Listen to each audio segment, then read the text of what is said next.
नमस्कार दोस्तों, आज हम बात करेंगे दिल्ली सल्तनत के उस वंश की जिसके बारे में बहुत कम चर्चा होती है, लेकिन जिसने भारत के इतिहास के एक बेहद कठिन दौर में दिल्ली की गद्दी को संभाल कर रखा। ये कहानी है सैयद वंश की। यह वह समय था जब दिल्ली की सल्तनत बिखर रही थी, प्रांत स्वतंत्र हो रहे थे और विदेशी आक्रमणों ने राजधानी को तबाह कर दिया था।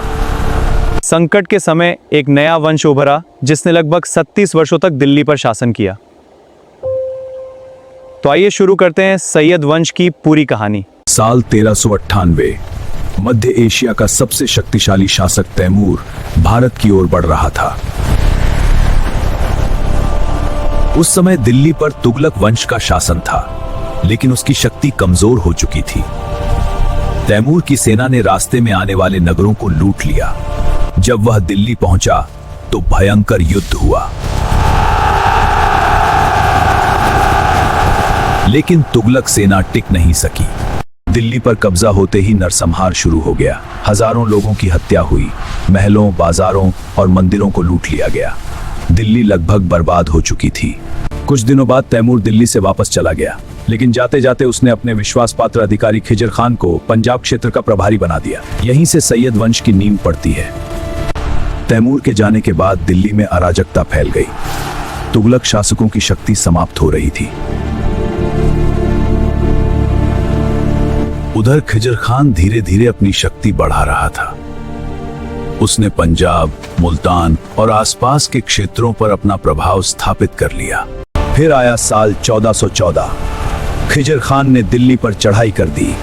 दिल्ली के अंतिम तुगलक शासक को पराजित कर यहीं से सैयद वंश की स्थापना हुई। खिजर खान ने स्वयं को सुल्तान नहीं कहा, वह खुद को तैमूर के उत्तराधिकारियों का प्रतिनिधि मानता था। खिजर खान का मुख्य लक्ष्य था टूट चुकी सल्तनत को फिर से संगठित करना, लेकिन यह आसान नहीं। कई प्रांत स्वतंत्र हो चुके थे। राजपूत शासक विद्रोह कर रहे थे, स्थानीय सरदार कर देने से इनकार कर रहे थे। खिजर खान को लगातार सैन्य अभियानों में व्यस्त रहना पड़ा। खिजर खान धीरे धीरे कुछ क्षेत्रों पर फिर से नियंत्रण स्थापित किया। हालांकि वह एक महान विजेता नहीं था, लेकिन उसने दिल्ली सल्तनत को पूरी तरह समाप्त होने से बचाया। 1400 में उसकी मृत्यु हो गई। खिजर खान के बाद उसका पुत्र मुबारक शाह गद्दी पर बैठा। मुबारक शाह सैयद वंश का सबसे योग्य शासक माना जाता है। उसने पहली बार स्वयं को स्वतंत्र सुल्तान घोषित किया। उसने विद्रोहियों के विरुद्ध कठोर अभियान चलाए, दोआब क्षेत्र में व्यवस्था स्थापित की, राजस्व व्यवस्था सुधारने की कोशिश की। उसने नई बस्ती मुबारकाबाद भी बसाई, लेकिन उसके सामने समस्याएं लगातार बनी रहीं। जौनपुर, मालवा और मेवात के शासक बार बार चुनौती देते रहे।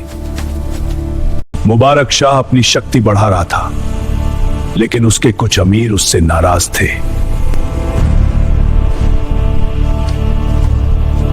साल 1434 में एक षड्यंत्र रचा गया। दरबार के दौरान उसकी हत्या कर दी गई। इस घटना ने पूरे राज्य को हिला दिया।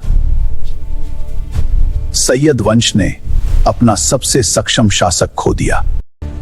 मुबारक शाह के बाद मोहम्मद शाह सत्ता में आया, लेकिन वह अपने पिता जितना सक्षम नहीं था। उसके शासनकाल में केंद्रीय सत्ता और कमजोर हो गई। अनेक प्रांत स्वतंत्र हो गए। सरदार अपनी अपनी शक्ति बढ़ाने लगे। दिल्ली सल्तनत का प्रभाव अब केवल दिल्ली और उसके आसपास के क्षेत्रों तक सीमित होता जा रहा था। मोहम्मद शाह अधिकतर समय विद्रोहों को दबाने में ही लगा रहा। साल 1445 में आलम शाह गद्दी पर बैठा, लेकिन वह शासन चलाने में रुचि नहीं रखता था। उसने दिल्ली छोड़ दी और बदायूं चला गया। राजधानी लगभग बिना नेतृत्व के रह गई। इसी अवसर का लाभ उठाया एक शक्तिशाली अफगान सरदार ने। उसका नाम था बहलोल लोदी। बहलोल लोदी पहले से ही काफी शक्तिशाली हो चुका था। उसने धीरे धीरे दिल्ली पर अपना प्रभाव बढ़ा लिया।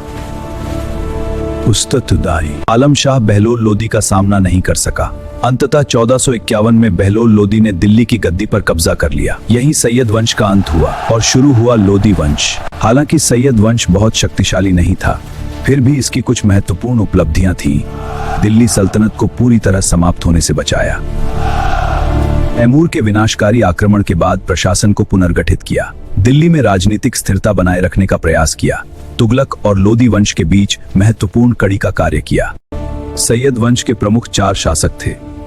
खिजर खान 1414 से 1421 तक, मुबारक शाह 1421 से 1434 तक, मोहम्मद शाह 1434 से 1445 तक तथा आलम शाह 1445 से 1451 तक। दोस्तों, सैयद वंश का इतिहास भले ही विजय और विस्तार की कहानियों से भरा ना हो, लेकिन यह संघर्ष, धैर्य और राजनीतिक अस्तित्व की कहानी जरूर है। जी हाँ, यही सच्चाई है। जब दिल्ली सल्तनत तैमूर के आक्रमण से टूट चुकी थी, तब सैयद शासकों ने उसे संभालने का प्रयास किया। हालांकि वे एक विशाल साम्राज्य नहीं बना सके, लेकिन उन्होंने दिल्ली की सल्तनत की परंपरा को जीवित रखा और आने वाले लोदी शासन के लिए रास्ता तैयार किया।